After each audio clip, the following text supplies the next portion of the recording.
I'm Edward Spencer. So this is Ramola doing the recording. And I'm the interviewer today. That is to say, I'm going to interview Ramola.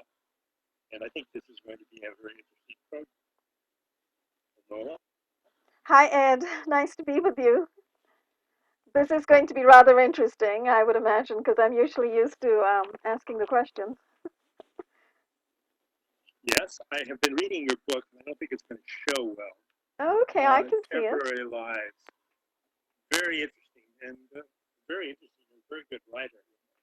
Thank Well, you. would you tell us a bit about your life, your early life, and bring it forward?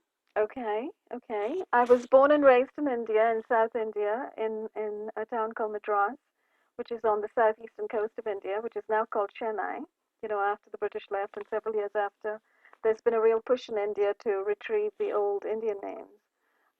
Sometimes controversial, but in any case, many of the cities of India have been renamed. Bombay's become Mumbai, Bangalore has become Bengaluru, Calcutta has become Kolkata, and Madras has become Chennai. So, so I grew up in India. I came to the States many years ago. I came here to do a second master's, a master's in creative writing. And before I came to the States, I had done a bachelor's in physics, some training in journalism. I just stopped short of getting my diploma in journalism. Um, but I did freelance as a journalist. I worked as a journalist for a year and a half, and I worked also as a staff writer at a medical research foundation, actually, the Schizophrenia Research Foundation of India. And then Very I, interesting. yes, and then I did an MBA in business administration through the University of Madras. And I interned as a management employee, sorry, what do you call them? A management intern for 1 year at management consultant at Indian Oil Corporation, so at an oil company. So I worked for 1 year at an oil company before I ran for my life straight into the arms of fiction and poetry to come here to the US to do an MFA, a Master of Fine Arts in Creative Writing. And when I came here, I'd intended fully to focus on both fiction and poetry, but I was told by faculty over here that I had to choose. I had to choose between majoring in poetry or majoring in fiction. So it was a very difficult choice for me because I've been writing both poetry and fiction from very young, and I really wanted to study both and work in both genres. But I kind of chose poetry because I felt I hadn't studied the technicalities of poetry as much as I felt comfortable with the craft of fiction. So things like prosody, the science of verse. So I chose poetry, and I did a 3 year program in poetry, and I minored in fiction. I took some fiction classes. And after that, I started teaching. So I taught English composition and, well, not creative writing immediately, although I tried to incorporate it into my classes. But I taught English composition, expository writing, critical writing, research writing for many years through the university system as adjunct faculty in the Washington, D.C. area. I've taught at quite a few schools. And I think it was fairly recently, maybe it was in 2004, that I started teaching creative writing officially through the um, writing department, really, the creative writing department at George Washington University, where I'd already taught composition for many years. And in between, I kind of left the university world and I worked in corporate America as a technical writer and technical trainer, also as a management consultant on occasion. And then I ran my own little consultancy in between, doing tech writing and tech training. And, I had lots of ups and downs and lots of interesting experiences, which kind of led me back to university teaching, which is how I ended up teaching creative writing again. Uh, and so that's sort of the story of my teaching, learning, working in the field of creative writing and teaching writing. For the past 5 years, I've not been teaching at the university level, however, because we moved up to Boston from the Washington, D.C. area. And I started running children's creativity workshops. So I also have an interest in art, and I've been taking art classes for many years. So my daughter was about 6 or 7, I think, when I started running these art classes, after school art classes. And they expanded into art and creative writing classes. And then I ran a couple of summer camps during a couple of summers, really. I ran a lot of summer camps during a couple of summers. Um, and then after that, unfortunately, certain things happened in my life which brought me to stop my creativity workshop classes. Um, and I had actually been in the middle of looking for teaching jobs, at the faculty level again, teaching creative writing, but I kind of put everything on hold and turned my attention to something else. And I think you know what that was. 3 years ago, So you became targeted, yes. I became targeted. Well, we want to get into that in detail, but can you say something about your thoughts about India at this point? Being away from it for a long period of time, has you begin to think of India in a different way, or Oh, yes. Can you say anything? Oh, yes, I suppose. Yes, people who stay away from India for a long time do begin to think of the country where you come from in a slightly different way. I have been going back to India quite often, especially after my daughter was born. I went back pretty much every year. It's been a little while since I went back recently. It's been 2 years, I think. My father still lives there. So because my parents still live there, there was a possibility of maintaining a sense of a dual home, both a home in America and a home in India for a long time. Um, so it's kind of a complicated question because the longer I have stayed in the U.S., the more American I feel I've become.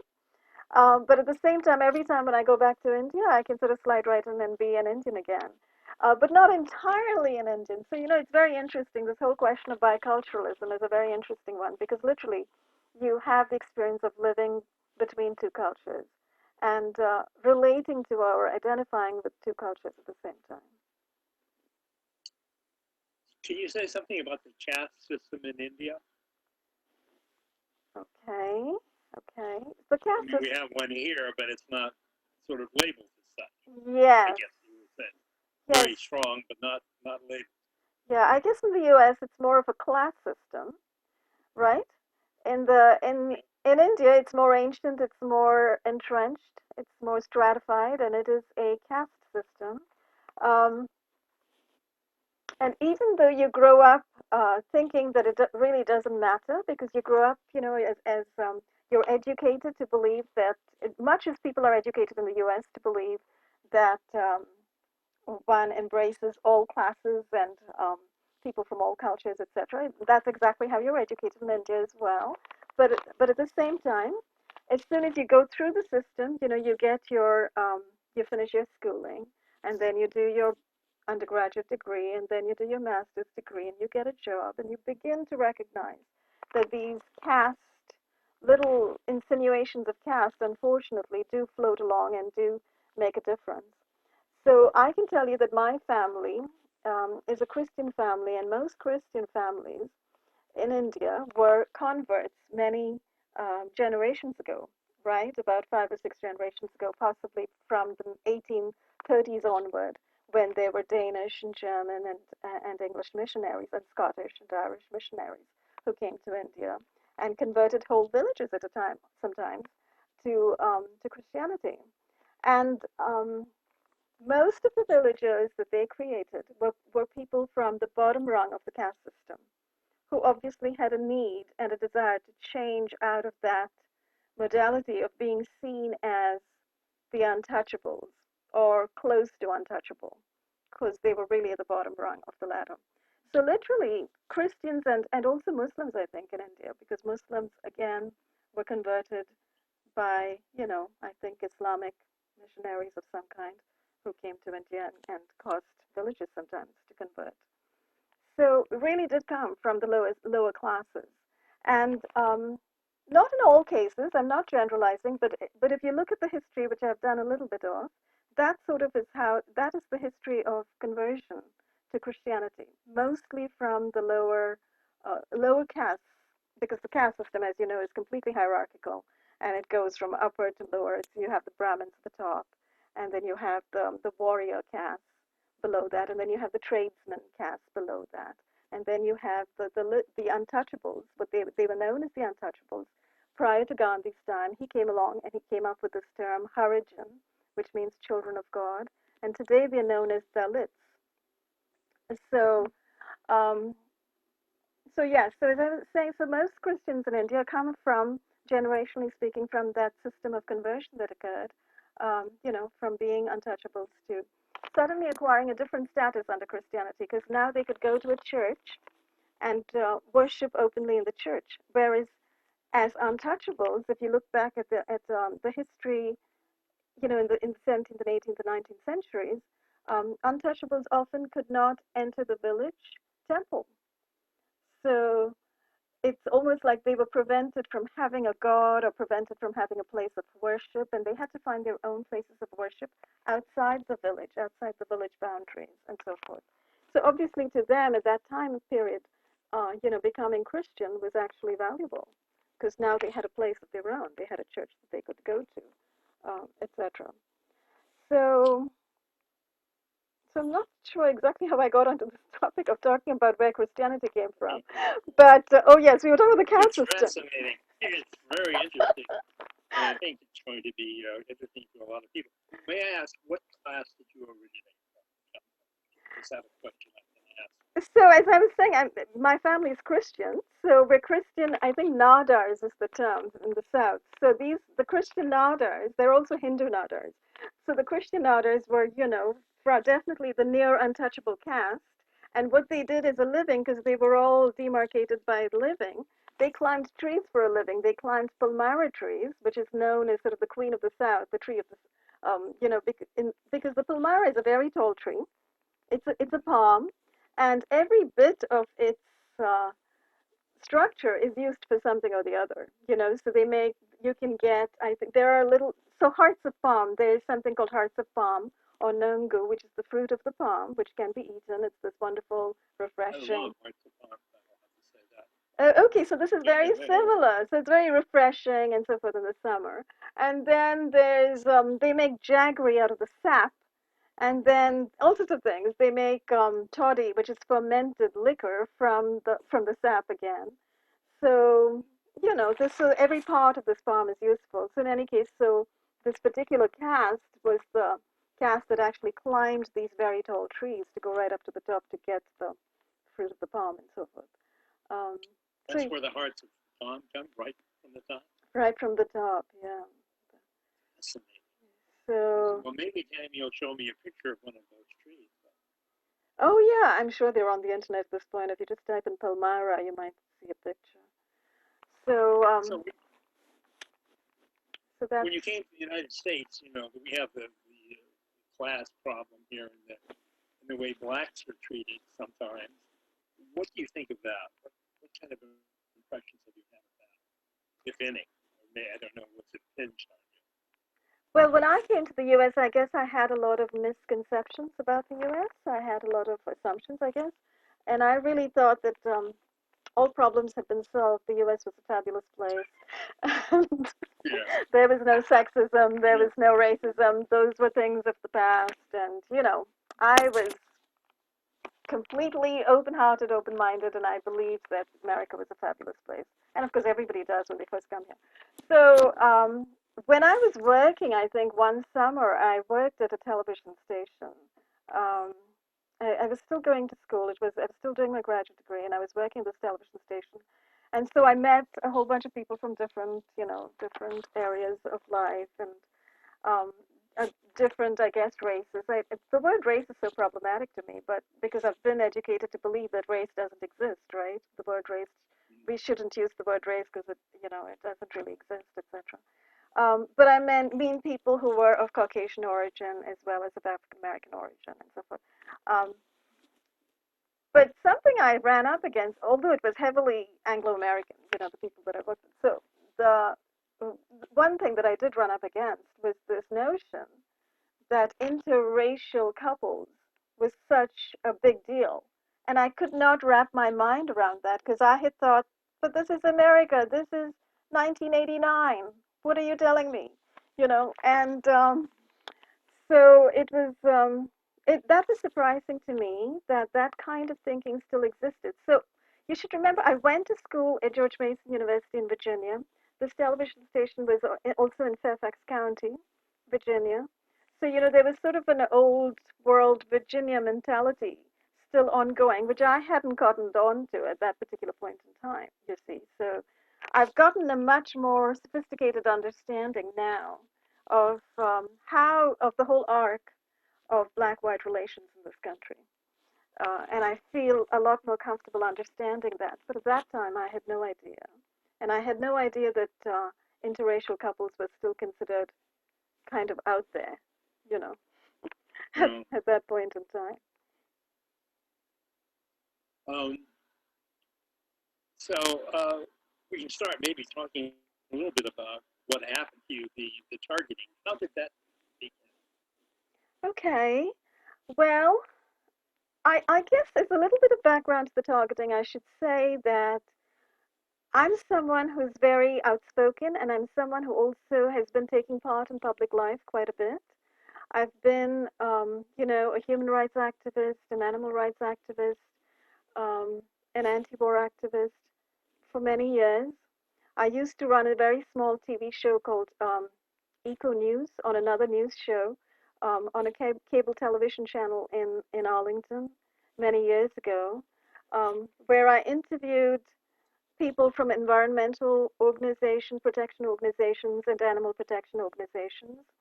And I sort of read out environmental news. I sort of kept tabs of environmental news, and I read it out.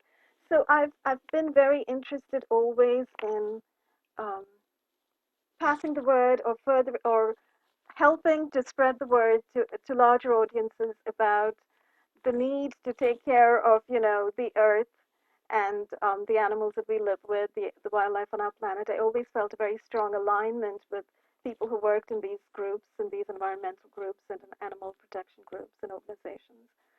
And I wanted to kind of put their work out there for the world to see. I'm also the kind of person who gets on websites, and if there's public comment needed for something or the other, I promptly throw in a public comment or two. And if we have to look at what Monsanto is doing or anything else, then I'm right there looking it up, and you're trying to find out what's going on, and writing to chairmen of companies and telling them to stop destroying the world with pesticides and so on and so forth. So I've been that way for a long time.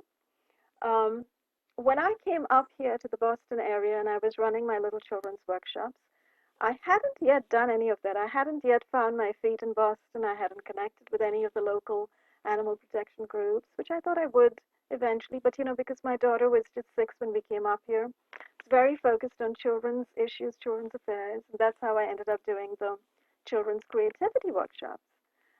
But one of the things I did do was volunteer at her school. And, as a vocal parent, I would just speak my mind, connect with other parents, help in whatever parent-teacher occasion was coming along. I always was a participant and very much out there. So, unfortunately, although I have to say I've run into the same kind of thing both in Washington, D.C. as in Boston. There are other women and other men who are also very interested in, being leaders, I guess, and expressing themselves and coming forward and doing things. And I'm all for that. And I'm all for connecting with people who are of the same mind and same persona and same personality. But I've come to understand that not all people are as connective. Some people get very egoistic about this stuff, and they kind of want to be the leaders. And, the way they express it is they go and they get on boards. They want to be on the school board. They want to be the heads of the parent-teacher organization. And they want to tell everybody else what to do. So unfortunately, I guess I ran into a couple of those people here at my daughter's school. And I spoke out about something very, very minor at her school. And that, I think, is what pushed me over into getting targeted.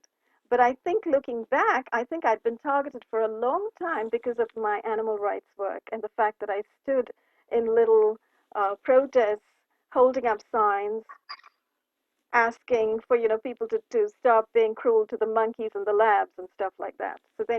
So I'll relay both of these instances to you that I can recall. So at the school, what I spoke out about was the school suddenly decided they were going to charge a little bit extra for parents to leave their kids, for literally childcare for parents to leave their kids when they went into the parent-teacher conferences, which occurred twice a year.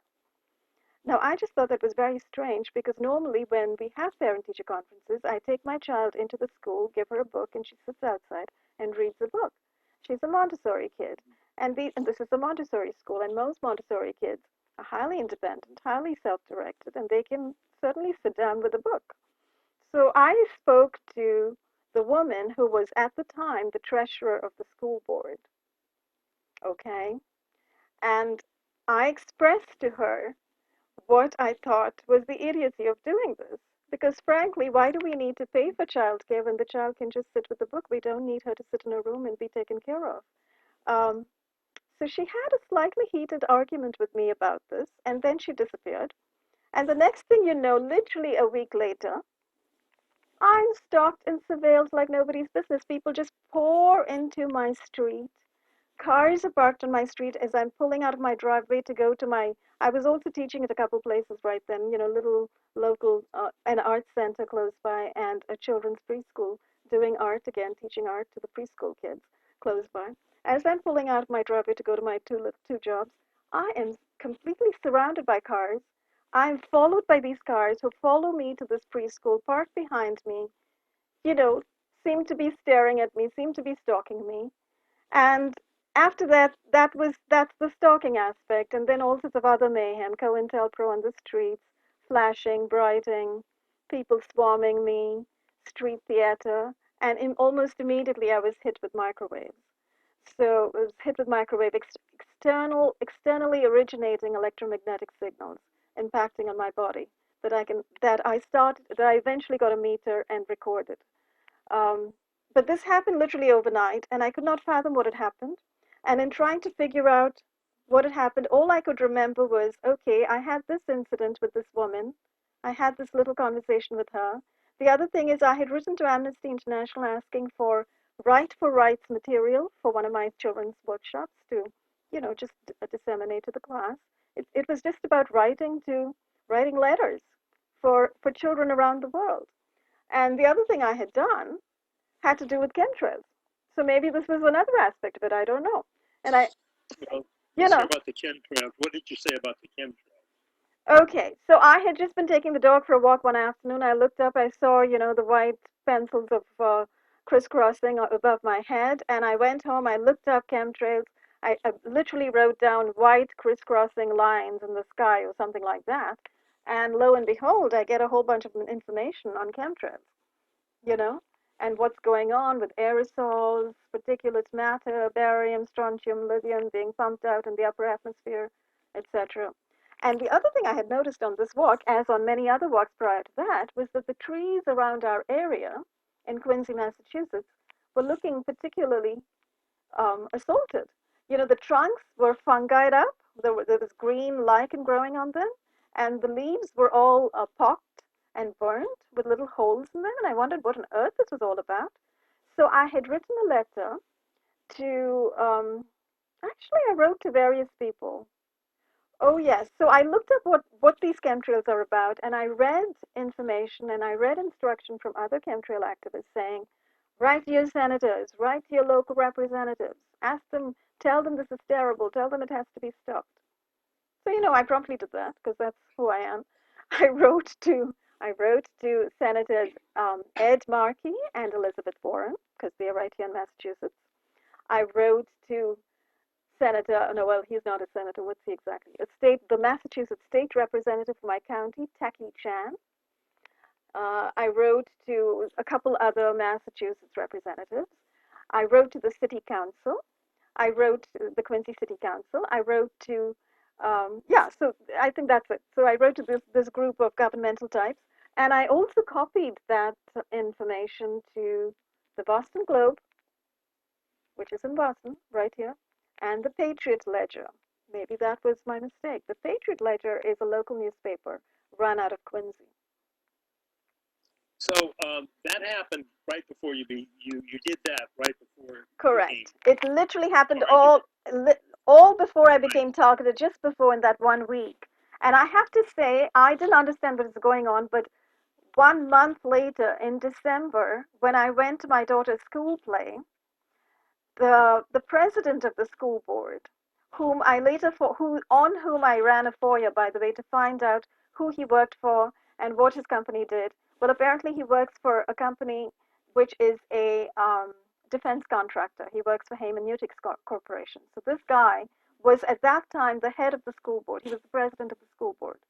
Well, I have to say, and again, this is women's intuition or my own intuition, he gave me an incredibly weird look, like a look of guilt, absolute guilt, and a look of I'm getting away with it kind of look. And I wondered what on earth this was all about. By that time, I was completely targeted. I was assaulted day and night with microwaves. I could not sleep. I was sleep deprived 3 or 4 times a night, woken up with heat and with microwaves hitting my body, all over my body. I had intense headaches every morning. And in the night, it was so intense in the beginning because I didn't know how to shield myself. My hair was falling out. I woke up in the mornings feeling like I had cancer, extremely nauseous. My hair was falling out. I was irradiated all night. And I had intense migrations because literally somebody was pointing a directed energy portable weapon at my head and holding it there. And it was either a portable weapon or it was, energy coming from antennas. But it was directed at my body and it was directed at my head.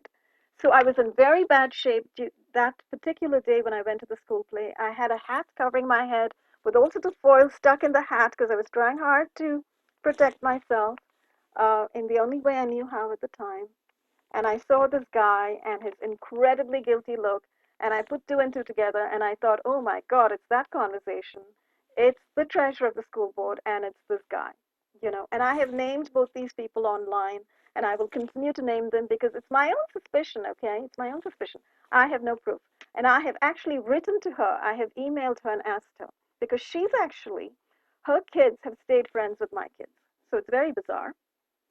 My kids have gone to her children's events and her kids have come to my child's birthday parties, and it's so totally bizarre. But I did email her and ask her about this whole thing. She did not respond to this.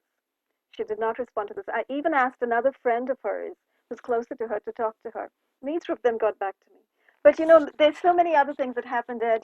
I'll tell you, as soon as you are targeted, what's happening in America is the jokers who are running these ghastly targeting programs are contacting pretty much everybody around you and telling them huge stories, made up stories, and then they're telling them that you're being investigated and that they need to help them. And they also are being told that they are going to be fined, and according to reports, it sounds like a fine of $10,000 or 10 years jail time if they so much as mention to the person who's being investigated that they are being investigated or that they have been contacted. You see? Because I went through a period of attempting to discover what the heck was going on because everybody around me suddenly turned against me. And it was bizarre. It was totally bizarre how quickly that happened.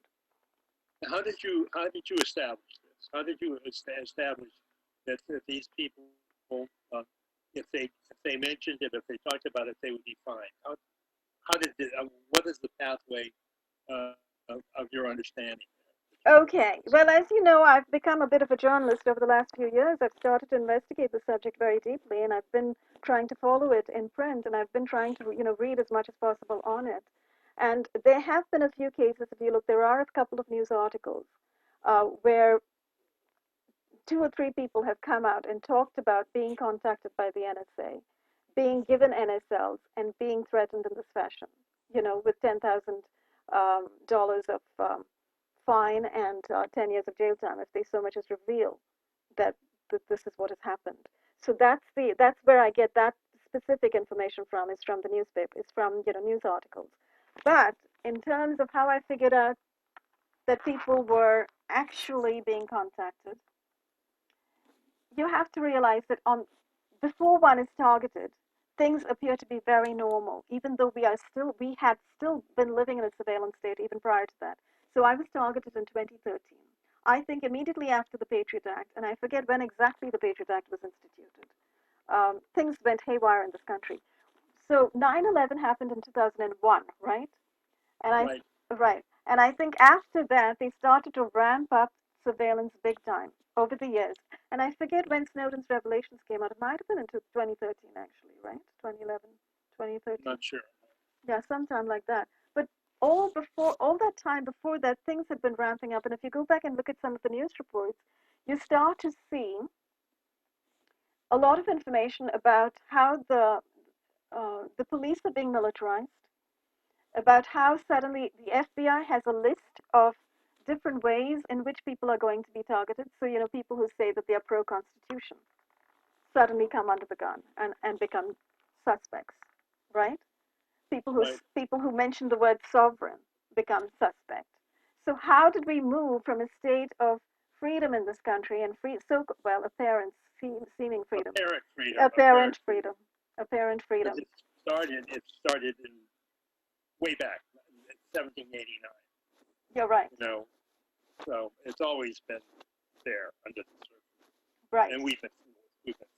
We have been, but to a certain extent, it was hidden in a certain way before 9/11, and then after 9/11, it was complete mayhem has been unleashed on us, and everything has sort of come to the surface. The harassment, the surveillance, everything has come to the surface. So the other incident I wanted to mention actually occurred in 2005. My daughter was a year and a half old. I think I had her in a stroller. I went to an animal rights protest with my child in a stroller, and I was holding up signs saying, free the monkeys or whatever.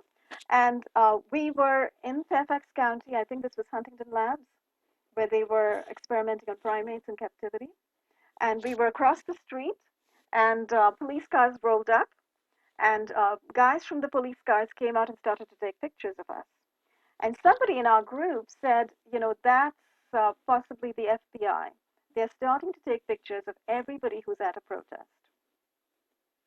So I remembered this only later when I was kind of doing a kind of retrospective to figure out how long have I been targeted really. So this was 2005. Later in 2005 and all through 2006 and 2007 and literally for a few years after that, I was trying to have a second kid. And I ended up having miscarriage after miscarriage after miscarriage. And I was living an incredibly healthy lifestyle. I am a vegan. I was a vegan. I was very athletic. I haven't been as athletic lately because I'm being hit so much. I'm hit at the gym when I go to the YMCA. I'm hit in the heart and I'm hit in my private parts. And this is something I want to speak out to as a woman, because literally you have these thugs who are authorizing the use of these weapons on so-called targets and so-called suspects who are people like me. Women being hit, women being assaulted, women literally being raped, women literally being subjected to electronic rape. So, and this is something I will continue to speak out about and explore with other women in my own podcast, because it's outrageous. It is absolutely outrageous. And I also understand, by the way, from men, that men are also suffering this indignity. Well, they imposed a sexual experience on me at the age 79. We'll talk about that later. Yes. But have you been electronically raped? Oh, yes. What is electronic rape? It's sending a pencil of electromagnetic energy up you, right? Up a woman's private parts, up a woman's vagina. Yes, that certainly happened. Well, also there's approaching the brain and putting patterns in there of actually having sex, of actually experiencing the physical aspects of having. Okay, maybe some other women have. Intercourse. Okay, I have not experienced that, but it's certainly possible, and that has to do with neurotech. And see, this is the other thing. When you start talking about this, it's so mind-blowing to some people. They barely understand that this is going on.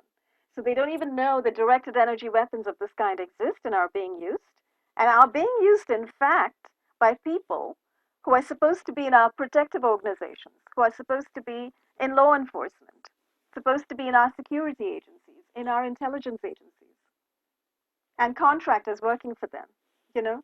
So what's going on in the world today, what's in America today, starting since we're talking about America and certainly in the world, but what's going on in America today is absolutely outrageous. It is absolutely barbaric. Well, it's all over. I know. I've been to Europe several times. I've attended conferences there.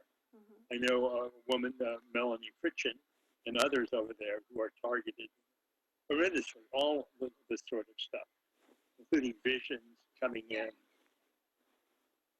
Yes, yes, synthetic dreams, dream interrogation, synthetic sensations, senses, smells, images, all of it. Yeah. All of this is being done now through the magic of weaponized neuroscience. Right. But I'm sorry. Down below that.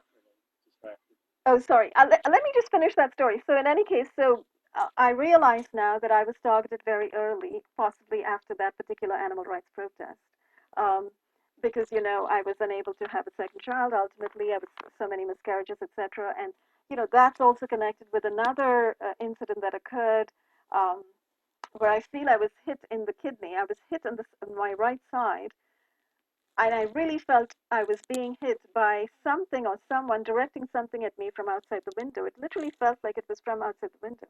And now, knowing what I do, I recognize, well, yes, actually, I was hit by directed energy directed at me from outside the window. So I ended up going to the hospital, to the ER. I stayed over. They couldn't figure out what was wrong. They did a whole bunch of tests. The doctors appeared to be rather in the dark most of the time over here. So, sorry. That was my experience. Well, no, yeah, totally in the dark. You get cigarette-sized cigarette burns on you? I have experienced that, yes. So to return to that particular moment, after I was finally seen by a doc at ER, and they finally did some diagnostics. They felt it was a kidney infection. They had me stay overnight.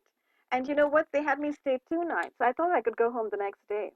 They just said I needed a whole bunch of antibiotics and an IV and this and that. And, okay, they gave me all that. But then the next day they made me stay overnight again. And literally, I have no memory of what might have transpired in that hospital. But now, looking back, I'm wondering if I was implanted there, because several other things happened to make me suspect that I'm implanted. So that whole hospital stay to me is highly suspicious. In any case, yes, at this point in time, Ed, I have experienced all sorts of weird directed energy attacks, including that cigarette type burns on my body. Yeah. And I know a couple of women seem to have had strange things happen to them at a hospital. But definitely strange things happen to them at a hospital. They seem to have been implanted with that. Yes, I know, and I've read about it. That was in Europe too.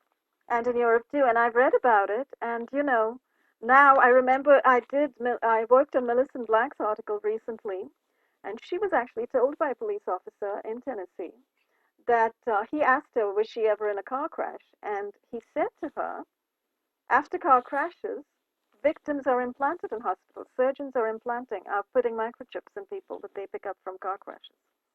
How do you like that? Who's this? What state was this? Or where was this? This is announced? Tennessee. Tennessee. Okay. Well, I suspect that that's going on all over. Yes. You know. Yes, and I actually would be very curious to talk to doctors in ERs in particular to find out what they're being told. Because from what I understand, I mean, recently there was a news article about doctors, I think in Boston actually at Mass General, finding microchips in a woman who was, victim of sex trafficking. So women who are being sex trafficked are being microchipped and tracked in this fashion. Which is nothing but electronic slavery, as Jerome Gibson, the guy who founded the Geographic Information System, writes about, the GIS system. Well, have you been able to convince anyone who was not targeted to understand that this is going on? Or are you met with denial and derision everywhere? Yes, so you see, I think we both know the score there. Unfortunately, that is what's happening. People do not believe that this is happening. Many people do not believe that this is happening. And those who have less of an awareness of the extent to which the surveillance state has proceeded are particularly in the dark. My sister's a doctor, highly educated. She's got an FRCS and an FRCO. She's an ophthalmologist. She works in London. She flew up to Boston literally a few weeks after she learned I was behaving strangely, right? Because I was buying reflectix. I was putting it up against the window panes. I was sticking things in a hat. I was wearing a hat at home. She came. She dropped all her plans. She flew up to Boston, and she spent forever trying to persuade me that I was completely deranged and I needed to see a psychiatrist, especially her friend who's a psychiatrist, and so on and so forth. My husband also, who initially was very understanding because he could see the hair falling out of my head, the first week when I had no shielding. He helped get the reflectix and he helped shield the house for the first week. And then he called my sister and my cousin, who's also, a public health graduate.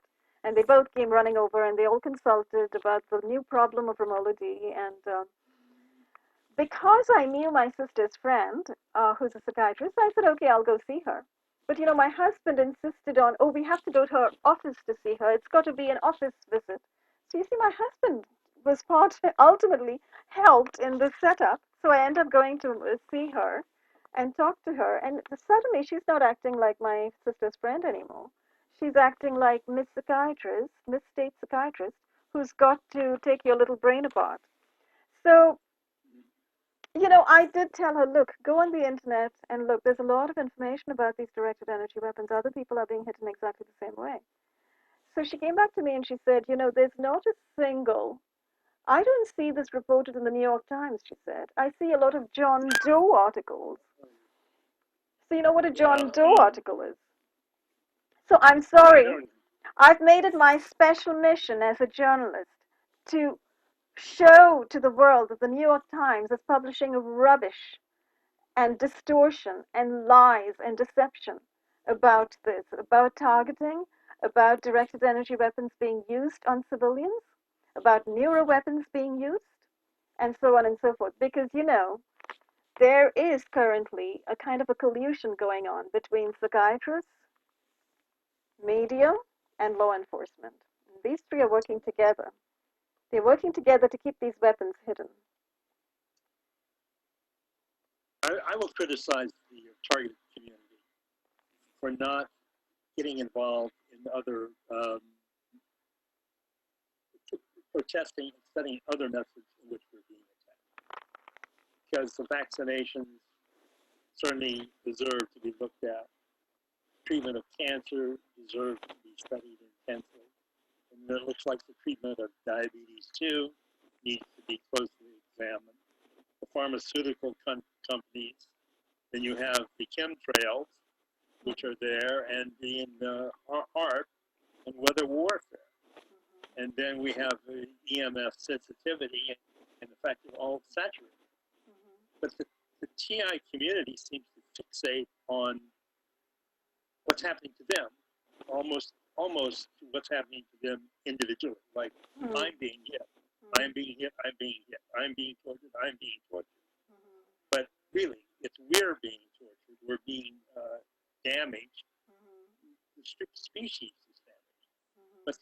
But and it would seem so simple for most people to pick up and carry another side, so to speak. I'm being tortured, I'm being targeted, but watch out, your kid's being vaccinated. I mean, to join in with others, because obviously what's one of the major thing almost that happens is we're isolated. We're isolated in our families. Our families don't believe us. School teachers don't believe us. The New York Times doesn't. Maybe they do, and they don't care. Maybe they find that they're success. Ed, what I would say is the New York Times, the Washington Post, the Intercept, all of the newspapers, NPR, Democracy Now, mainstream media in its entirety has clearly been told not to touch the subject because they are not touching the subject and they're only printing lies and distortion about it. And there are many, many people they are protecting. They are protecting the military who are testing these weapons. They are protecting the medical industry that's also testing things like neurostimulators and microchip implants. They are protecting the experimenters. And the experimenters include people like the CIA, who from everything I have read and everything I have understood about what's going on in targeting, who most definitely are now continuing to carry on their MK Ultra experiments. The MK Ultra experiments using electromagnetic radiation, were running in the 70s when it went under after the Church Committee. But never stopped. Never stopped. Just went underground, went into changed tabs. Exactly, and now it's being revived in a certain way. It's called remote behavior modification, remote neuromodification, and these guys, the CIA, is now working openly with the DoD, with DARPA, and I think also with the Department of Justice, because the Department of Justice has these predictive neurocrime programs, predictive policing, catching people, criminal mentalities through testing their neurology and so forth, through scanning them, through brain scanning them. So there are all of these programs that are running. There's a lot of technology that is classified.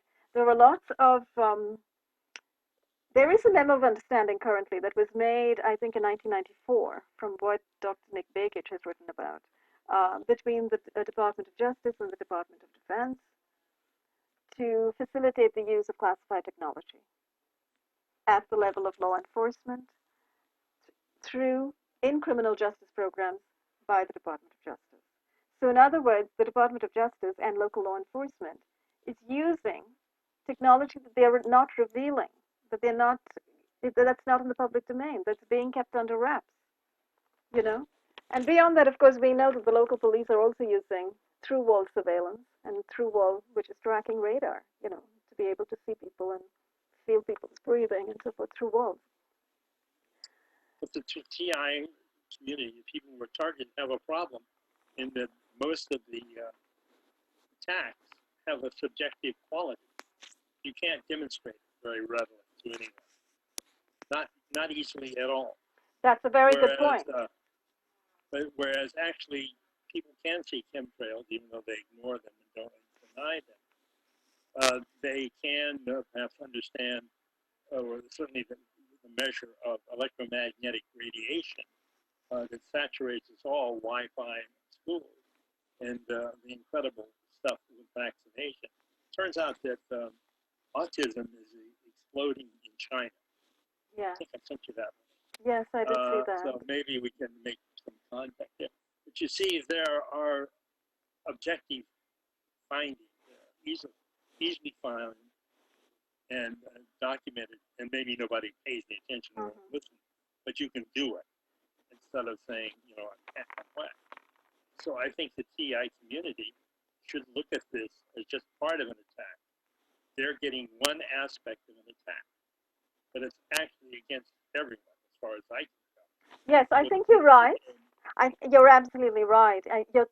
What's happening to TIs who are targeted with these deadly electromagnetic weapons and the neuroweapons is one aspect of what's happening to all of humanity. But because media has failed us and is not reporting on it, and because there appears to be a collusion and a cover-up about these weapons, what's happened is we are living in a void. So if you pick up a newspaper or if you listen to CNN, you might hear something about autism or you might hear something about vaccines. Of course, they're pushing it. And, it's only in old media that you hear the truth about autism and vaccines, no doubt. But they won't even mention these weapons. Not until this recent, this thing with Cuba, the U.S. diplomats in Cuba and sonic weapons being mentioned. I mean, this is 30 years after that Russian incident with the guys, the ambassadors in Moscow the embassy in Moscow being hit with microwave signals. How many years later? So you see, mainstream media has done an extremely good job keeping this under wraps because, they're really being run by the CIA. So it's literally... Well, they don't tell us anything. But the people who are targeted can reach out to everybody about other problems. Oh, here's my thought on that. So I wanted to come down to that. So you're coming down on people who are targeted. So here's my thought on that. I don't think the people who are targeted are all of them in good enough shape to do any kind of reaching out. Some people are being assaulted to death. Some people are barely staying alive. Some people are barely holding their houses and homes and lives together. You know, Right. this is the ultimate victimization. Because think That about it. also applies. That also applies to some people who are electronically sensitive, which may be a form of, I think, maybe a form of targeting, but it's not obviously targeting. So a lot of people are stuck inside. I know at least two, Yes, because of EMF sensitivity, yes. and it's hard to get them to reach out too, because it would be so nice. uh, People who have children, and they're Mm-hmm, worried about what's happening with Wi-Fi, with vaccination, mm-hmm, with everything. If some of the targeted people who can creep around would maybe go to the PTA to reach out, because we're going to have to work together. And I've actually had doing some of the things someone say in targeting. Well, I didn't care because it didn't involve them. It's not happening to me, so I don't care. Well, okay. that's not a particularly useful point of view, is it? No, it's difficult. See, I don't think like that at all. I've been running my website, The Everyday Concerned Citizen, for about, gosh, 5 years Yeah. now, I think. And I've always been interested in every issue that's affecting all of us. And, trying to and also I just have a kind of a journalistic kind of mentality. I try to find out what's going on and I try to tell people what's going on. So, um, but not everybody is where I am. Not everyone, is a journalist or trying to be a journalist. So I mean, from that point of view, you can sort of understand. They're just trying to live their own lives, and then they're being hit with this targeting, which is absolutely devastating.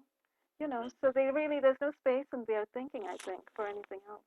Um, Well, that's unfortunate, but I think they're going to have to learn. All of us are going to have to learn to put space in our thinking for the species, for the tax on everyone. yeah, I think. Otherwise, I don't think we get on top of it, because you know, the stuff I've gone through. Where the various research I've carried. It's way worse than anyone says. That's my point of view. It's far worse, and who knows? Who is looking into it? Mhm, I don't know. mhm. Well, that's an excellent point, and actually, we should pause there for just a second because we've come to a point currently where things have dramatically increased in intensity. Things have dramatically gotten worse, and everybody needs to know what's going on. And when I look around at some of the activists who are doing, incredible jobs at informing the populace, Dane Wigington of Geoengineering Watch, for instance, who's been hammering on and on about geoengineering, which again, as we know, is just one aspect of the detriment caused by chemtrails. It's not just solar radiation management or geoengineering. They're putting all sorts of stuff in the atmosphere now that's affecting people's health. You know. Light is coming down to us. They're putting electronic stuff in the atmosphere. More gallons, more fibers. I mean, And also it's the coming earth everywhere. and the earth is being destroyed. Our trees are being destroyed, etc. So Well, yeah, and we but have that may be just a slow way to destroy us. right, exactly. And then you have pesticides, you have GMOs, you have the bees becoming extinct. So it's like we're being assaulted on all sides. And this is why I think everybody has to be aware of what's going on and everyone has to step forward and do something. But in America, for instance, if you look just at the surveillance state, the militarized police state that we're living in, and the ways in which communities are being roped in to assault targets, people who are named, people under investigation, possible threats, threats to the US government, threat, whatever, however they name us, all of them lies, possible terrorists, potential spies, or whatever.